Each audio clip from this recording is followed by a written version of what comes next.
Tudo bem, pessoal? Então vamos para mais uma aula do nosso canal, Sandro Munhoz. E eu vou te pedir uma coisa, se tu gostar dessa aula, tu curte, tu compartilha, tu te inscreve no canal e deixa os teus comentários aqui abaixo. Muito obrigado e vamos lá então.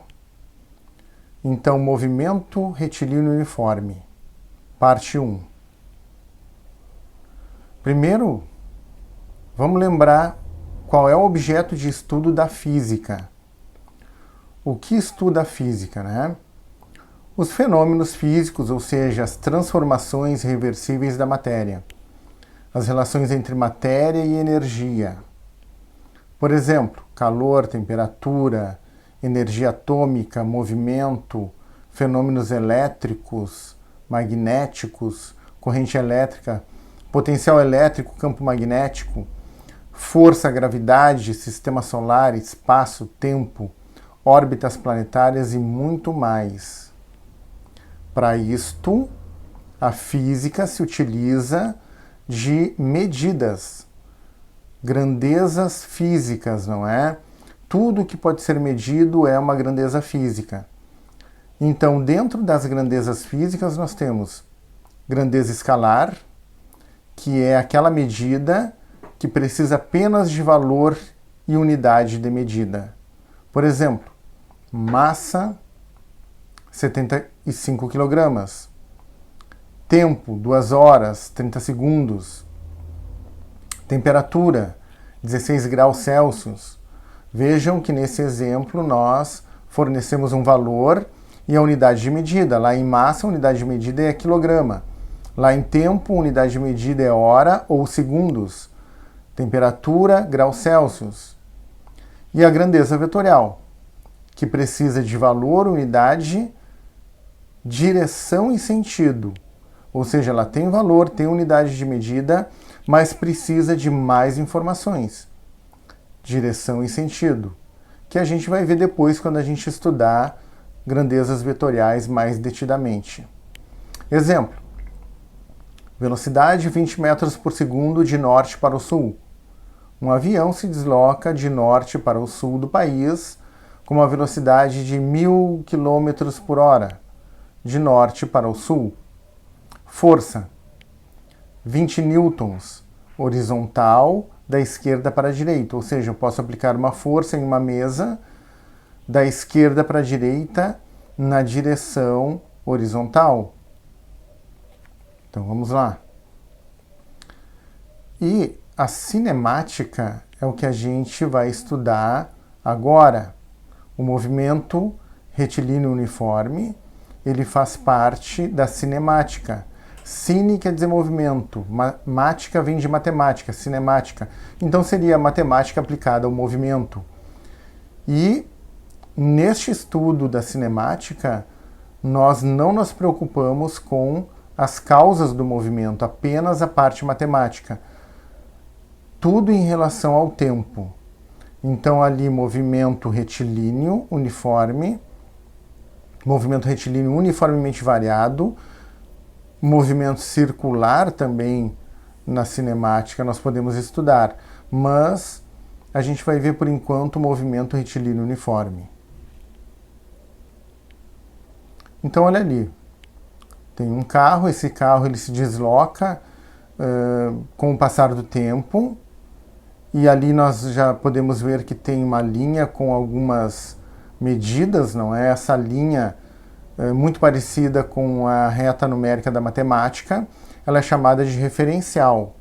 Então vejam esse carrinho se movimentando e ele vai passando por vários trechos, vários pontos desta linha que a gente vai chamar de sistema de referência ou referencial. Então, primeiramente, antes de falar no referencial, vamos falar em matéria.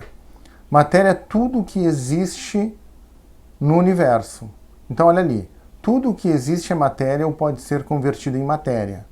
Então, essa é a definição mais simplificada que a gente tem por enquanto. Massa é uma quantidade de matéria. Também a massa, ela mede a inércia do corpo, que a gente vai ver depois lá em leis de Newton. Inércia é, digamos assim, a capacidade que o objeto tem de permanecer no seu estado natural de repouso ou de movimento retilíneo uniforme. Mas isso a gente vai ver mais detalhadamente depois. Vamos adiante. Corpo é uma quantidade limitada de matéria. Então, matéria é tudo o que existe no universo é matéria. Ou pode ser convertido em matéria de alguma forma. E corpo é uma quantidade limitada de matéria. Partícula ou ponto material. É um corpo muito menor que o espaço ou muito menor que outros corpos. Por exemplo, um carro na freeway é uma partícula ou um ponto material, porque a freeway é muito maior do que este carro. Um avião, em relação ao planeta Terra, é uma partícula, porque ele é muito menor do que o planeta Terra. E referencial ali, então, que a gente já estava comentando, aquele O ali é de origem, está aqui no ponto 0, a origem. Essa é a origem do meu referencial. Então, com relação a essa origem, eu vou medir posições da partícula em relação a ela. Por exemplo, se ela está a 4 metros, vamos dar um nome para esse referencial, a gente geralmente chama de S. Referencial S, que vem lá da palavra em inglês space, não é? Então a gente usa geralmente S.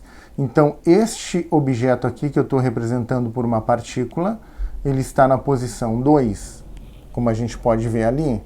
Ou melhor, a posição 4, porque está 4, se isso aqui é em metros, não é? A gente coloca no referencial uma unidade de medida. Se o referencial está medido em metros, então aqui a posição dele seria 4 metros. Olha esse quadro aqui, não é? Aqui eu tinha colocado a origem do referencial e um objeto aqui, então, posso desenhar aqui também, em cima da linha.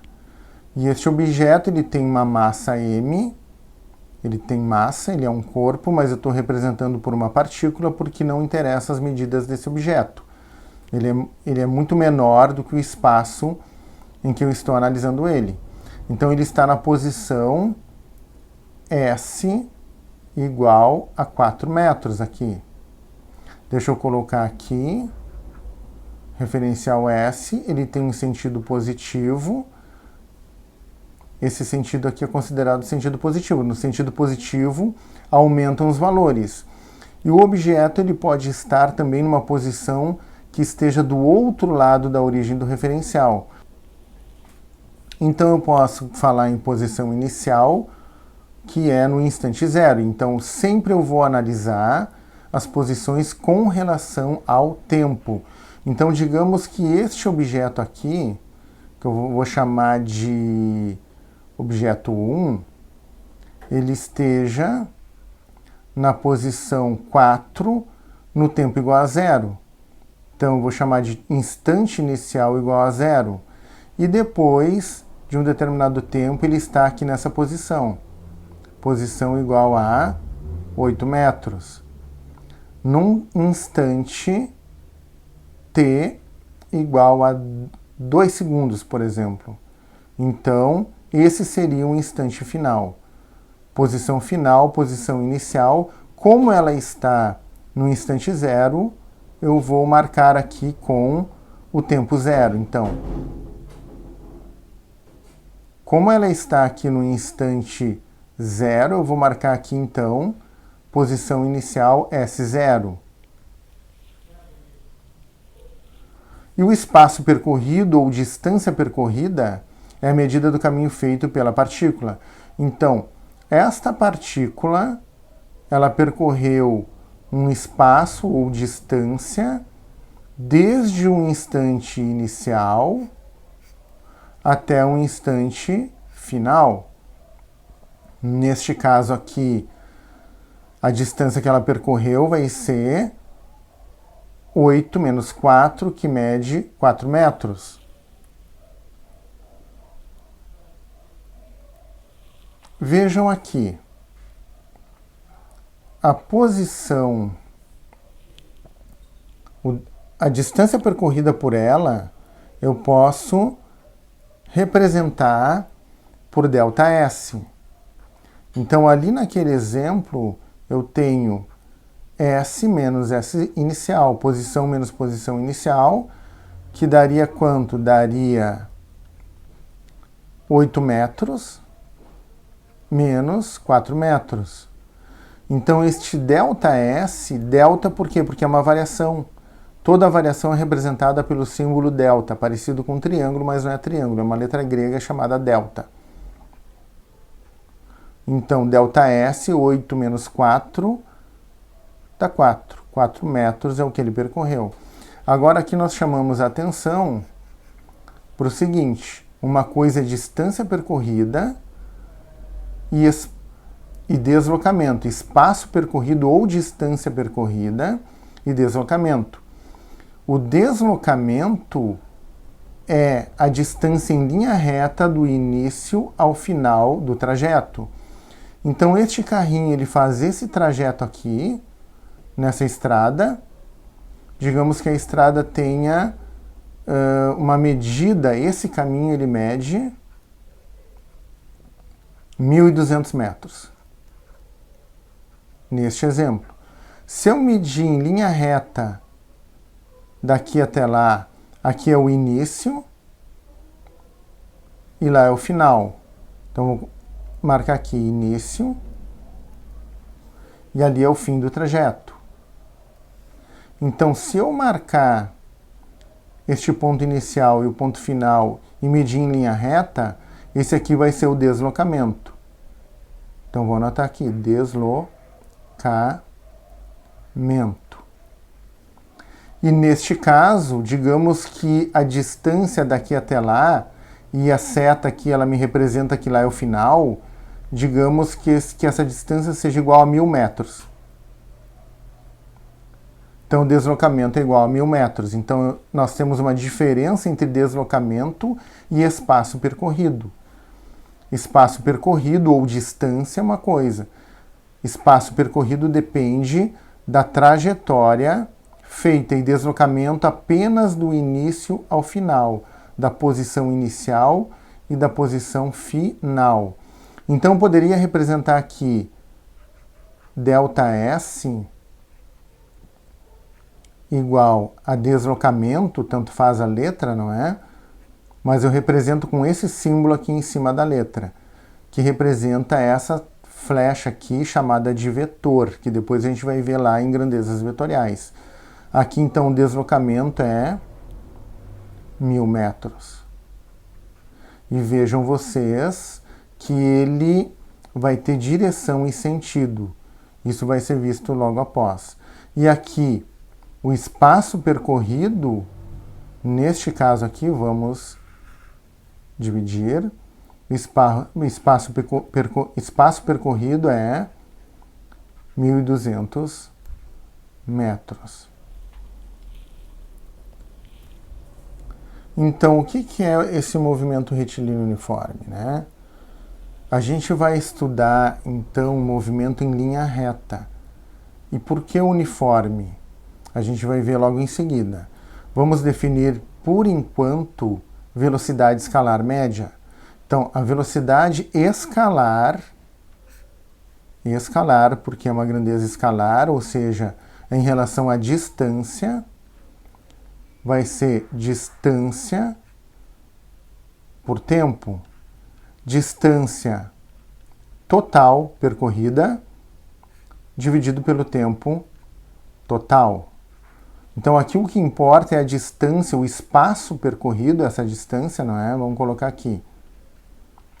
Espaço percorrido, ou seja, depende da trajetória do objeto, pelo tempo total.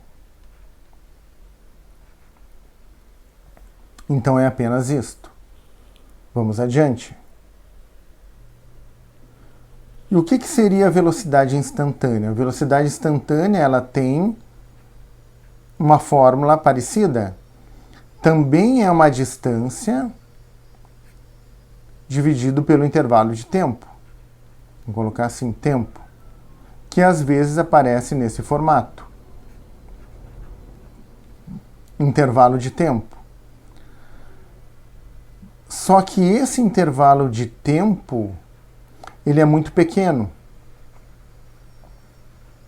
Então, para eu ter a velocidade instantânea, é num intervalo de tempo muito pequeno. Exemplo.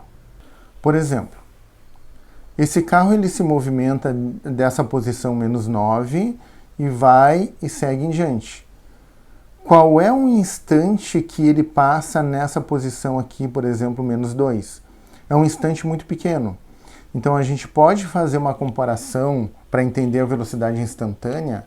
Se você está dirigindo numa autoestrada, é aquele tempo muito pequeno que tu olhou para o velocímetro e já colocou os olhos na estrada, porque é um tempo muito pequeno. Então, por exemplo, eu estou dirigindo na estrada e o velocímetro, olho para o velocímetro, marca 60 km por hora, já olho para a estrada.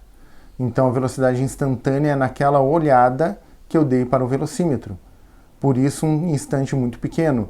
E ela sempre vai marcar a velocidade quando eu passo em um determinado ponto dessa estrada ou desse referencial. Então, nesse meu exemplo aqui, seria 60 km por hora.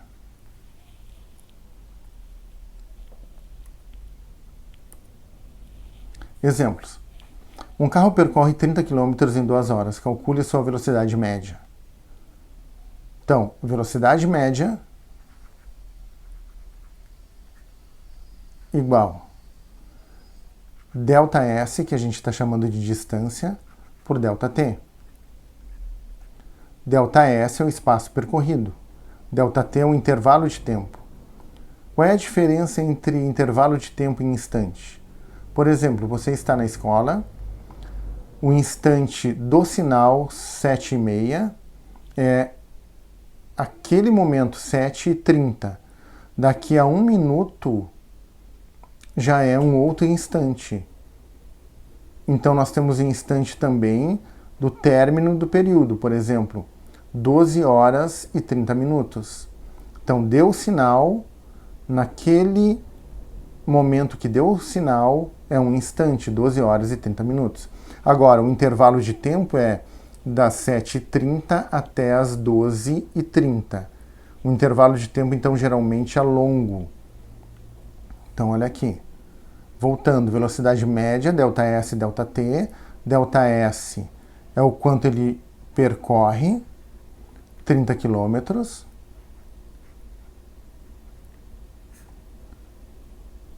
Em 2 horas, que é o intervalo de tempo. Está aqui o tempo, 2 horas. Intervalo de tempo 2 horas, ΔS, medido em quilômetros. 30 por 2 é 15, então 15 quilômetros por hora. Interpretação física. A cada 1 hora ele percorre 15 quilômetros, em média. Então, ele percorre 15 quilômetros a cada 1 hora. Em média. Cuidado. Tá? Em média. Agora olha o exemplo 2. Um carro tem velocidade, ou seja, já tem a velocidade do carro, de 20 km por hora. Anota isso. Velocidade igual a 20 km por hora. Quanto ele percorre em 3 horas? Então, eu quero saber quanto ele vai percorrer no intervalo de tempo de 3 horas. Quando eu pergunto quanto ele percorre, eu estou querendo o quê? ΔS, distância percorrida. ΔS é o que eu quero saber. Li e anotei. Então vou para a relação. Começa daqui.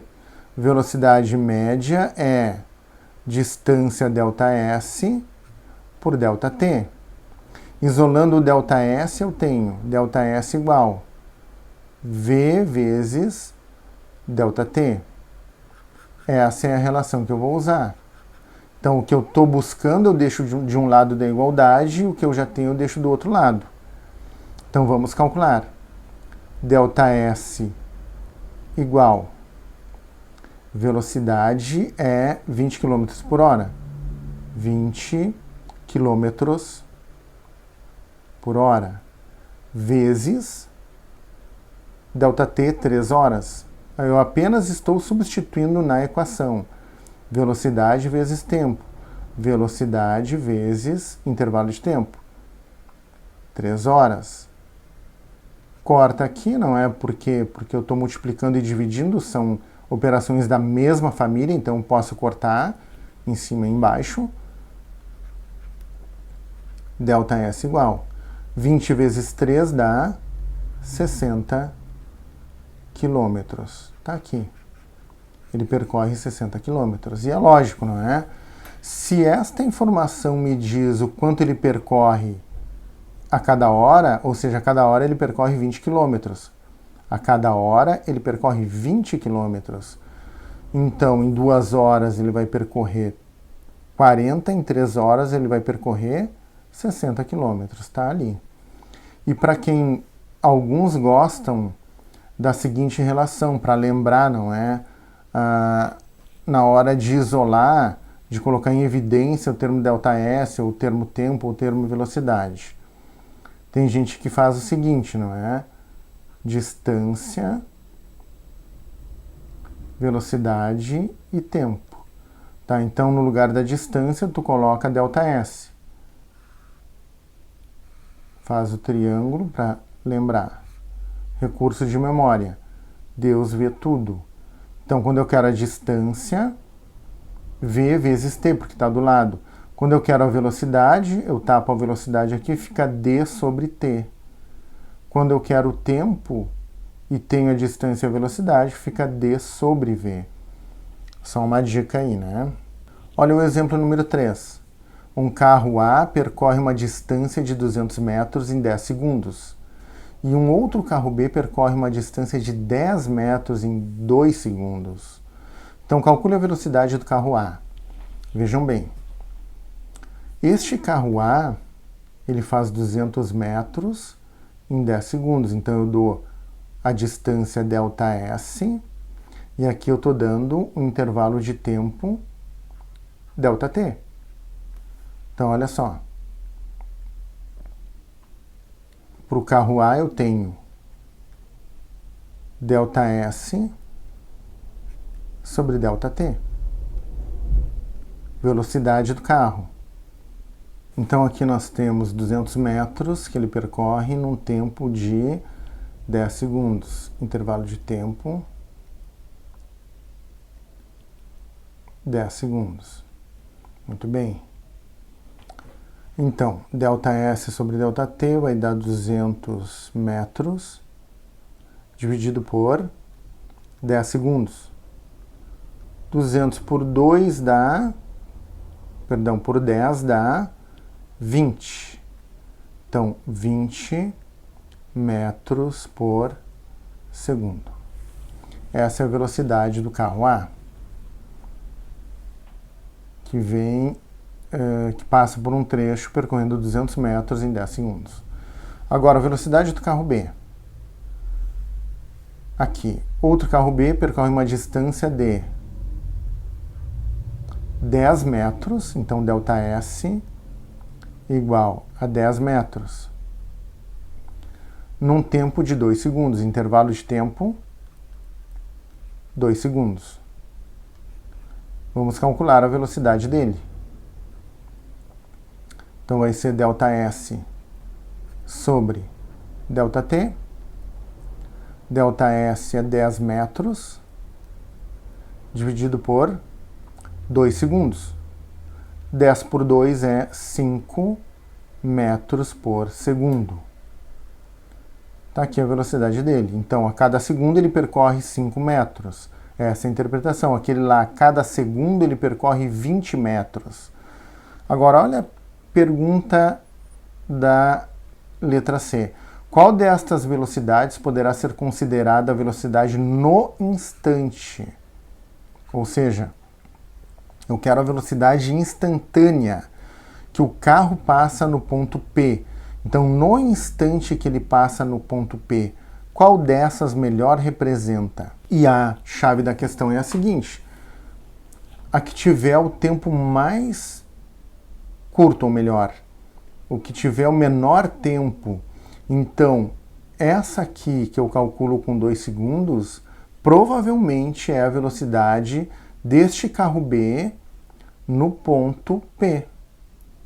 Ou a que mais se aproxima. Por quê? Porque o intervalo de tempo é muito pequeno.